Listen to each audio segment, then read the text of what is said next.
Welcome back everyone, it is the start of November, so I'm going to look at 3 stocks that I'm going to be buying next month. These are 3 stocks that I think are still undervalued. And guess what? One of them is a tech stock, but you've got to be pretty quick.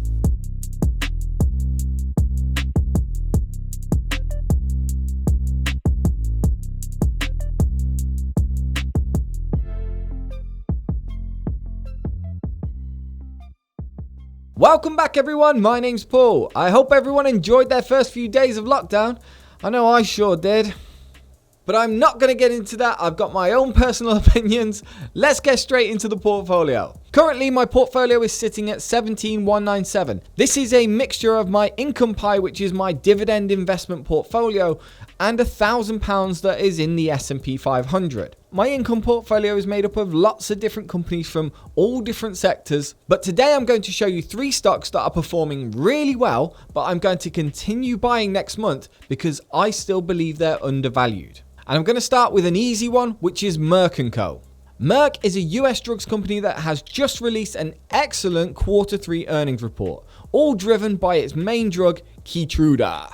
One of the apps that I've been using recently is the Genuine Impact app. I use this app to get a quick read in and a bit of confirmation bias on whether I'm making the right decision. Obviously, I don't use it as my decision maker, but it's nice to get a varied array of opinions and it's nice to see some backup on my decision. Currently, Merck is set as a very high quality company on Genuine Impact, though Genuine Impact does consider Merck very expensive. When we look a bit deeper, it comes to this conclusion based on its balance sheet, and Genuine Impact simply considers that Merck is very expensive on its balance sheet due to its price to book ratio, which is a metric that I feel is a little bit outdated. But I don't want to be doing a big deep dive into these companies today, I just want to show you the key facts and why I'm buying. And for Merck, the main reason is it's still trading undervalued. When I look on FastGraphs, we can see that historically, Merck gains the most when it's trading just under its PE ratio. Merck hasn't really had any troubles during COVID, but right now it seems to be trading like it did. And the whole purpose of businesses, in my opinion, is to generate cash. And Merck is generating cash at a ridiculous rate, and it's currently trading far behind that rate. And if you really want to look at historical performance, Merck has significantly outperformed the S&P 500 for the past 5 years. Merck is a brilliant stock in my opinion, and I'm going to be buying more as soon as I can. Next up, it's that tech stock I was talking about, KLA. KLA is a semiconductor inspection company. Sounds complicated, but it really isn't. It simply owns the best equipment for looking for defects in microchips. All of the top companies are using KLA, and it has a huge share of the market. And once again, it has posted excellent quarterly earnings. Genuine Impact rates KLA as a very high quality company, but also a very expensive company as well. Mainly again due to this price to book value. On FastGraphs, we can see that KLA's price is starting to pull away a little bit. However, it's trading just below its normal PE ratio, so it is just about on fair value right now. And it's actually one of the few tech stocks that's still left just a little bit undervalued, and there might be some upside here. I really like KLA, it's done me so well so far. I wish I bought more. I'm going to buy a little bit more now and make it a little bit more of my portfolio. And finally, the third stock I'm going to be continuing to buy this month is Lennar Corp. Lennar is a company I spoke about a few weeks ago. It's a house builder, and I think house builders in the US are considerably undervalued at the moment. Again, the main reason I think businesses exist is to generate cash, and Lennar is generating a fuck ton of it. US housing companies are really undervalued right now. You could probably pick any of the top 4 and they should all do well within the next 5 years. I think Lennar is in a really good position right now. It's got a good 4 to 5 years ahead of it. I think it's going to take advantage of low interest rates to get more people buying houses, really capitalize on that idea that in the next 4 years, these are the last 4 years we'll ever see low interest rates. And I think as a long-term 5 to 10 year hold, Lennar is going to do really well, and it's got that excellent dividend. All right, I just wanted to finish off with a quick email. This one's from Wakar. He's got quite a few questions about a few different things, but these are common questions that I get pretty much every day, and we get on the Discord quite a lot as well. So I'll very quickly try to answer all 6 of Wakar's questions. I know everyone says to diversify, but can spreading yourself too thinly be a problem as well? Alright, I've got to admit this is a tough one because this all depends on the style of investing that you want to do and the risks that you want to take. I personally spread myself quite thin across about 30 to 40 companies. I do this because I don't know if I know the companies that I own very well.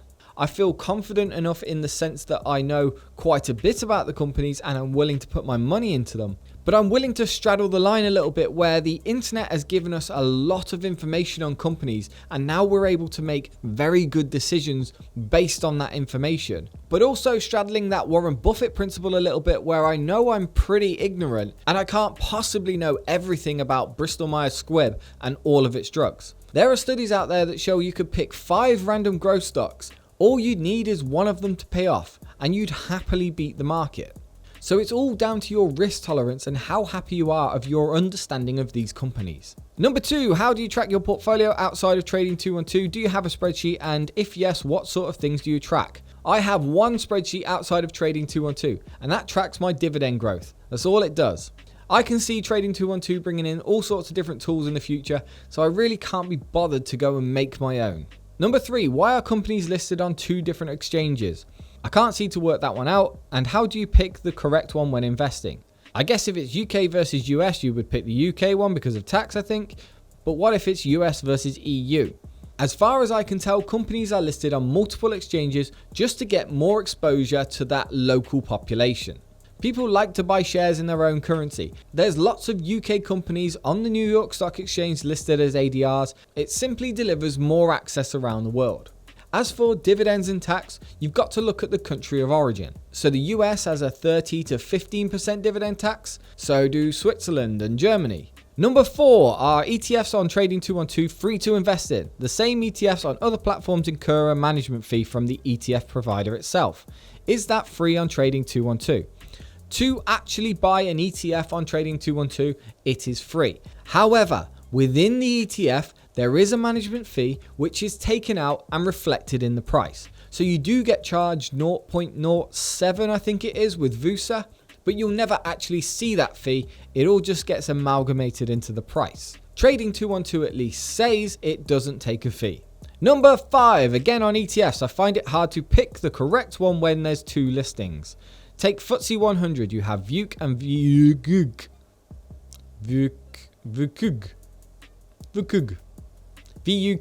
VUKG. I noticed that one is accumulating and the other distributed. What does that mean? Okay, right. There are 2 types of Vanguard FTSE 100 ETFs. One is distributing and one is accumulating.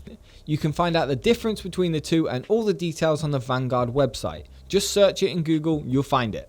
Accumulating ETFs are as simple as reinvesting the dividends straight back into the ETF. That increases the asset value of the ETF. It doesn't give you any more shares, so the capital appreciation will be higher. Distributing ETFs pay you a dividend, and then you choose to reinvest that dividend back into the fund if you wish. From that, you gain more shares of the fund. There shouldn't actually be any real difference in your total return. However, it is worth noting that you do need to keep track of your dividends even if they are reinvested into an accumulating fund.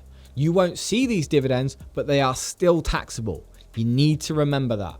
And number 6, with investment ISAs, does getting dividends eat into your ISA allowance? Short answer, no. The only thing that affects your ISA is the deposits that you put in 1 year. So currently in 1 year, you can only put £20,000 of deposits into your ISA.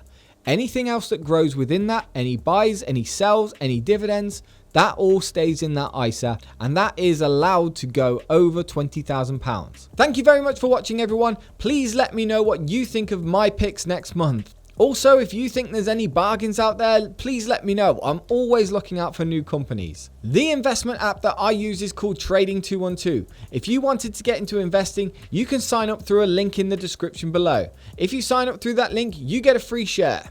Also, I use eToro now for my Bitcoin. There is a link in the description below to sign up to that as well. Thank you very much for watching, and if you found this video interesting or helpful, please feel free to like, subscribe, and invest.